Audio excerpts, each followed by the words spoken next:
ఒక సాహసవంతుడైన బాలుడు. చాలా కాలం క్రితం దక్షిణ భారతదేశంలోని ఒక పచ్చని గ్రామంలో కను అనే బాలుడు ఉండేవాడు. అతను చూడటానికి సామాన్యంగా కనిపించినా అతనికి అపారమైన శక్తి ఉండేది. కను తన శక్తిని ఎప్పుడూ మంచి పనులకే ఉపయోగించేవాడు. ఒకసారి గ్రామంలోని ఒక భారీ బండరాయి దారికి అడ్డంగా పడితే అతను దాన్ని ఒంటి చేత్తో ఎత్తి పక్కన పడేశాడు. ఒకరోజు కనుపొలంలో పనిచేస్తుండగా అతని తండ్రి భద్ర అతడిని పిలిచాడు. కనుపొరపాటున నాగలిని విరగ్గొట్టడంతో భద్రకు చాలా కోపం వచ్చింది. నువ్వు ఎప్పుడూ ఏదో ఒకటి విరగ్గొడుతూనే ఉంటావు. నీ శక్తి వల్ల ఉపయోగం కంటే నష్టమే ఎక్కువ అని భద్ర కనుని గట్టిగా మందలించాడు. తండ్రి మాటలకు కను మనస్సు గాయపడింది. తన శక్తిని నిరూపించుకోవాలని, తన దారి తాను చూసుకోవాలని అతను నిర్ణయించుకున్నాడు. ఆ రాత్రే అతను ఇంటి నుండి బయల్దేరాలని అనుకున్నాడు. వెళ్లే ముందు అతను తన ఇంటి వెనుక ఉన్న పాత ఇనుప గదను తీసుకున్నాడు. అది చాలా బరువుగా ఉండేది, కాని కనుకు అది ఒక చిన్న కర్రలా అనిపించింది. కను తన గదను భుజాన పెట్టుకుని అడవి మార్గంలో ప్రయాణం మొదలుపెట్టాడు. ఎత్తైన కొండలు, దట్టమైన అడవుల గుండా అతను ధైర్యంగా ముందుకు సాగాడు. కొన్ని రోజుల ప్రయాణం తర్వాత అతను ఒక గొప్ప రాజ్యాన్ని చేరుకున్నాడు. ఆ రాజ్యపు రాజు పేరు రాజవర్మ. కను నేరుగా కోటవద్దకు వెళ్లి పనికోసం అడిగాడు. రాజు రాజవర్మ కను ఆకారాన్ని, అతని చేతిలోని భారీ గదను చూసి ఆశ్చర్యపోయాడు. నువ్వు మా ఆవుల మందను రక్షించగలవా? అడవిలో రాక్షసుల భయం ఉంది అని అడిగాడు రాజు. కను సంతోషంగా ఒప్పుకున్నాడు. మరుసటి రోజు ఉదయాన్నే అతను ఆవుల మందను తీసుకుని అడవి అంచున ఉన్న పచ్చికబయళ్లకు వెళ్లాడు. సూర్యుడు అస్తమిస్తుండగా అడవిలో నుండి ఒక భయంకరమైన రాక్షసుడు, అసురుడు, గర్జిస్తూ బయటకు వచ్చాడు. వాడు ఆవులను ఎత్తుకుపోవాలని చూశాడు. కను ఏమాత్రం భయపడకుండా తన గదను పైకెత్తాడు. ఒక్క దెబ్బతో ఆ రాక్షసుణ్ణి మట్టి కరిపించాడు. మొదటి రాక్షసుడు కుప్పకూలిపోయాడు.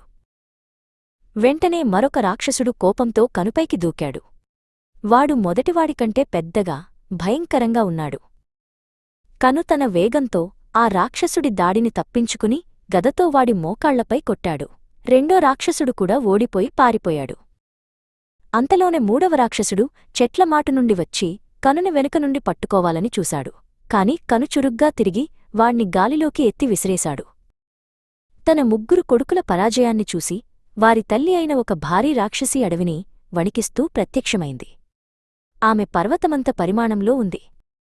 నా బిడ్డలను కొడతావా? నిన్ను ప్రాణాలతో వదలను అని ఆమె అరిచింది.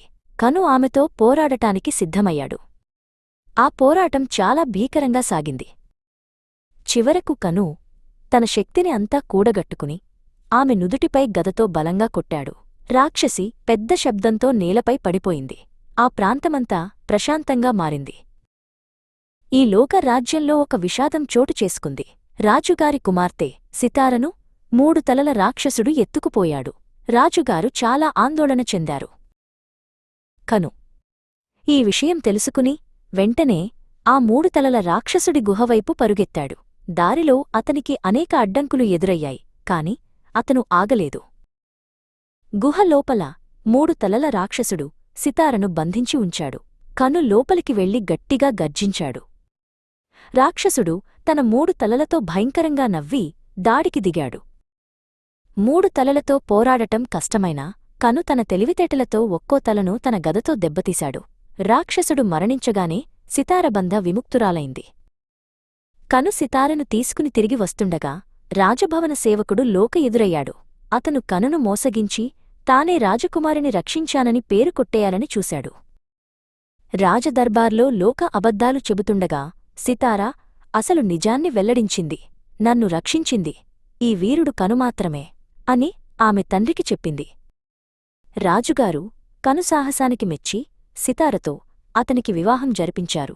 కను తన తండ్రిని కూడా ఆహ్వానించాడు. భద్ర తన కొడుకుని చూసి గర్వపడ్డాడు. అందరూ సుఖంగా జీవించారు.